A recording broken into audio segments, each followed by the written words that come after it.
Behind every great scientist is a robot telling him what to do. Only in this case, it's not some kind of evil robot overlord. It's Dr. Erasmus's robotic sidekick, Roberto. Why does he have that name? Well, we'll discuss that in a future episode. Maybe it's because he isn't actually a person and his brain is literally a computer, but Roberto is the straight man of the group. He's always there to call people out when they're acting strangely or doing something wrong. Of course, always with a sarcastic quip. Even though he often knows better than the other people, he doesn't like to rub their faces in it.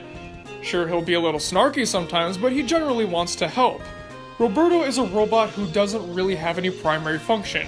Unlike a lot of inventions out there, he was built just to be a robot. Not to help people, not to make services easier to come by, not to help monitor certain aspects of the environment or weather or government. No, he was just made to be a robot.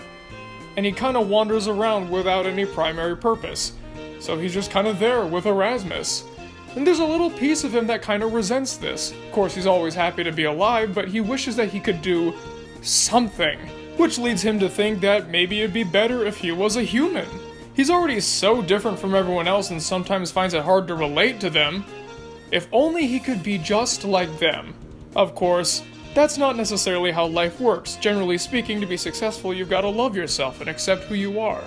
And that's something Roberto has to handle. Even though he's often paired with Erasmus, he doesn't really share his same senses of impulsiveness and spontaneity. Rather, Roberto's more cold, calculated, and certainly more reserved. The two work well with each other, with Roberto pulling Erasmus back when he's going too far and being too crazy, and Erasmus bringing Roberto out of his comfort zone. He also likes to have a few discussions with Dawes about how the other people in the group are acting strangely, although Dawes does it with a bit more maliciousness, but we'll get to him later. To find out more about Roberto and his friends, tune in to Stannard Misadventures, coming in 2020.